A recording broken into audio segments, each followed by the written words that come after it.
Tonight we talk about commencement, spring break, and other events going on around campus. And later, we'll hear from Melissa Mignone about your men and women's basketball teams.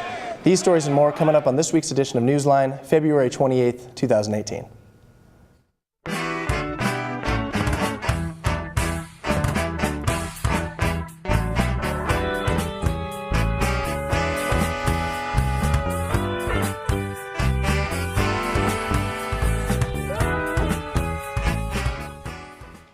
Welcome to Boise State Newsline. I'm Ben Kaiser. And I'm Doug Mason. Here at school, there are a couple events that everyone should be aware of going into March, besides spring break, of course. Make sure to check out And Beyond, a newly created 3-part television series produced by the Boise State Narrative Television Initiative. It's a ghost-filled workplace comedy compiled with characters who take themselves more seriously than they really should. It premieres on March 13th at 7:30 p.m. at the Egyptian Theater in downtown Boise. Admission is free, so go check it out. Better Call Saul writer Heather Marion is returning to the campus to give another open discussion regarding acting and writing in Hollywood. Though she will come prepared with her own take on new shows, her career path, she will be joined by actor Eric Lane from Dear White People. He will be talking about white people and their habits: brunch, bank loans, grilling hot dogs on a sunny afternoon, arguments with Jan after church, and socks with sandals.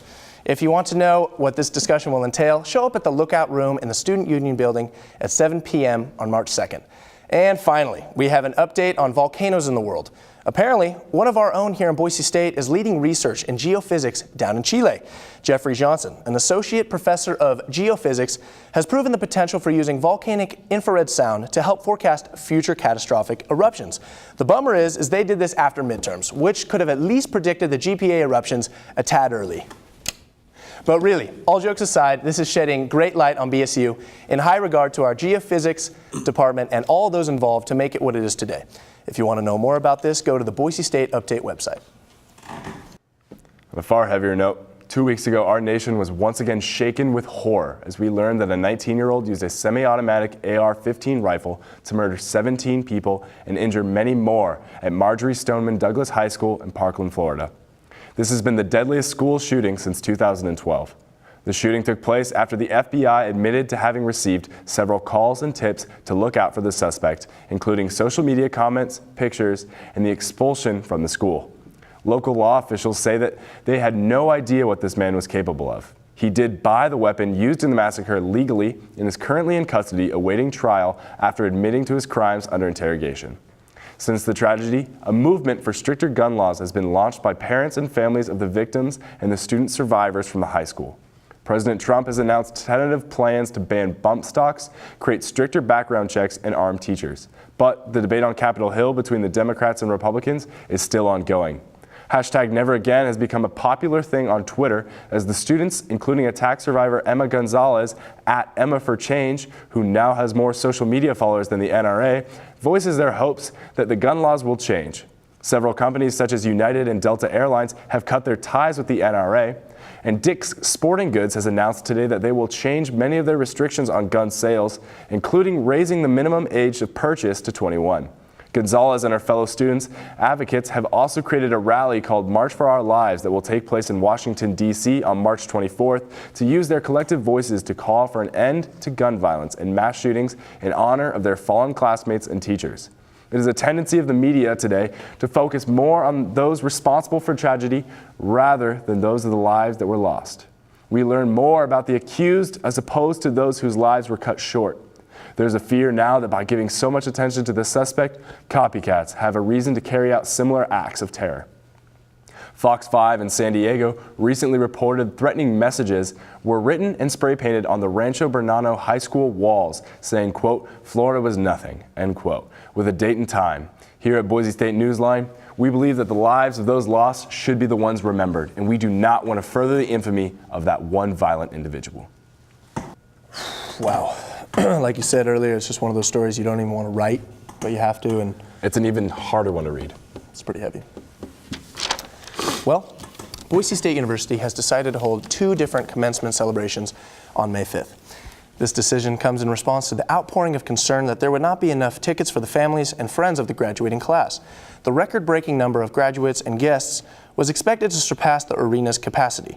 Boise State President Bob Kustra shut down the possibility of a commencement in Albertson Stadium. In a statement, he cited the $250,000 tab and possibility of weather delays as the reasons for commencement returning to the indoor Taco Bell Arena. Tickets will no longer be required for entry. The first commencement will be held at 9:30 a.m. for graduates from Business and Econ, Engineering, and Health Sciences. The second commencement will begin at 3:30 p.m. for graduates from the College of Education, College of Arts and Sciences, and School of Public Service. Receptions and festivities will be held at the Student Union building following each ceremony. Whew. Now, I took a crew and I went out and filmed our second edition of Bentertainment. Let's take a look.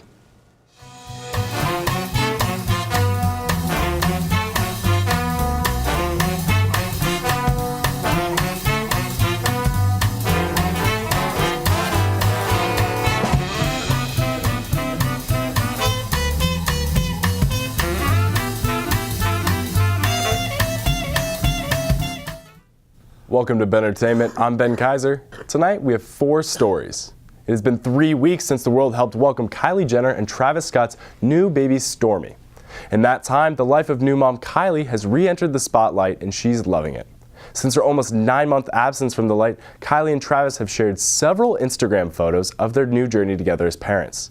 She's also tweeted several anecdotes about her newfound motherhood and launched a personalized Stormi-inspired makeup line. The AMC line of movie theaters came out yesterday saying that they will be offering free screenings of Ava DuVernay's new movie, A Wrinkle in Time, to underprivileged kids. Rashad Robinson, Color of Change director, told The Hollywood Reporter that, quote, "We are pleased to partner with the AMC to ensure that as many young people as possible, regardless of economic, financial hardships, can see this groundbreaking film," end quote. Their proposed Give a Child the Universe initiative aims to give underprivileged youth access to all the Walt Disney films from here on out. This season of The Bachelor hasn't quite ended just yet, but speculation surrounding who might fill the role of next season's The Bachelor has just begun. Fan chatter has Becca Martinez and Tia Booth emerging as fan favorites to take the coveted role. Fans speculate that Becca, at the young age of 22, might not want to get married, posing Tia as the frontrunner. Tia reportedly told E! News that, quote, "I think it would be great to continue in the Bachelor family, whichever outlet that may be," end quote. Studio sources have suggested that we not count out the 3 still in contention leads on this season of The Bachelor: Becca Kerfrin, Kendall Long, and Laura Burnham. In the meantime, there's still a long ways to go, and this reporter is very interested to see how it all plans out. As for our last story tonight, we, like so many, turn our heads to the national anthem at this year's NBA All-Star Game. Former Black Eyed Peas singer Fergie was met with much backlash after her rendition of the national anthem.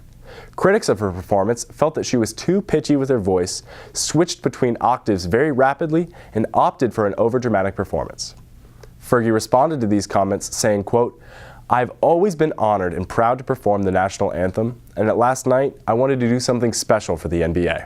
I'm a risk taker artistically, but clearly this rendition didn't strike the intended tone. I love this country and honestly tried my best," end quote. Videos of famous celebrities and players reacting to the poor performance have gone viral on multiple media platforms. Whether or not you thought she did a bad job, a memorable national anthem it has proven to be. I'm Ben Kaiser, and this is Bentertainment. That was a super cool segment, Ben. All right, well, I visited the Student Union building here on campus earlier this week. We wanted to see what plans, if any, students had for spring break. Let's see what we found, or didn't find. Let's just check it out. Spring break's coming up. It's either gonna be wet and wild or dry and docile. What are you gonna be? That's the main question. I'm gonna be chilling in my apartment, making some bomb food, because, making bomb food. Okay, I got you. When you were beaching, just cruising with the homies, doing whatever you want to do, what do you have in there?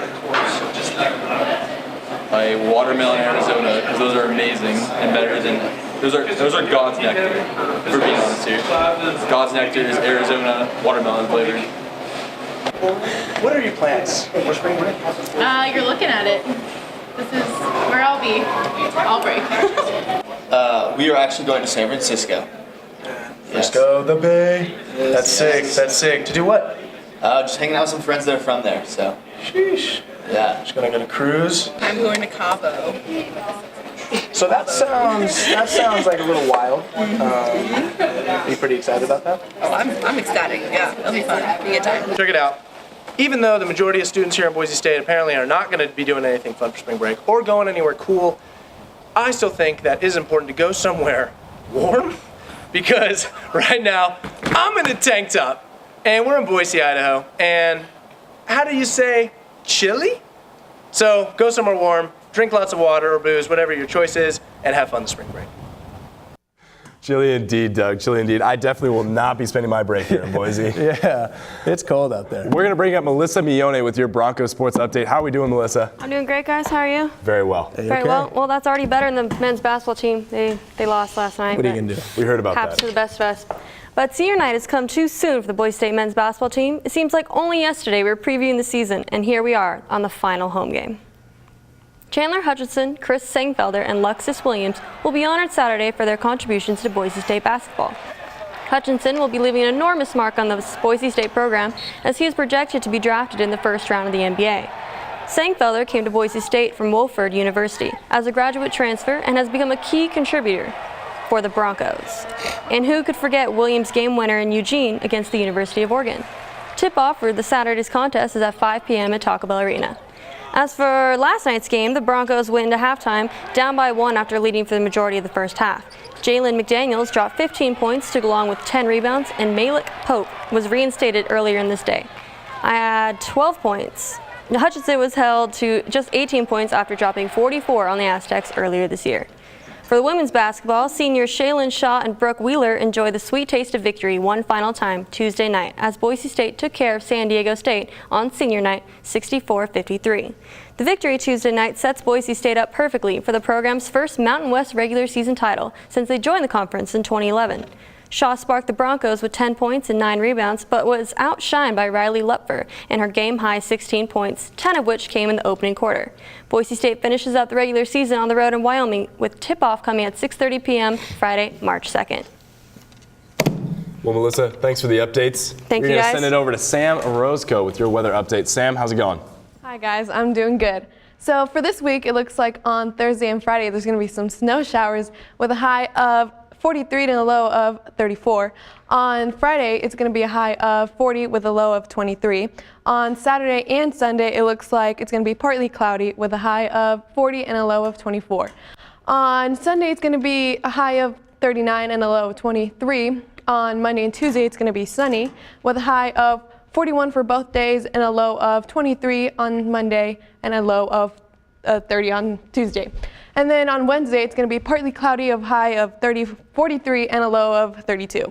Back to you guys. Thank you, Sam. That does it from all of us here at Boise State NewsLine. I'm Ben Kaiser. And I'm Doug Mason. Thanks for watching. We'll see you next time.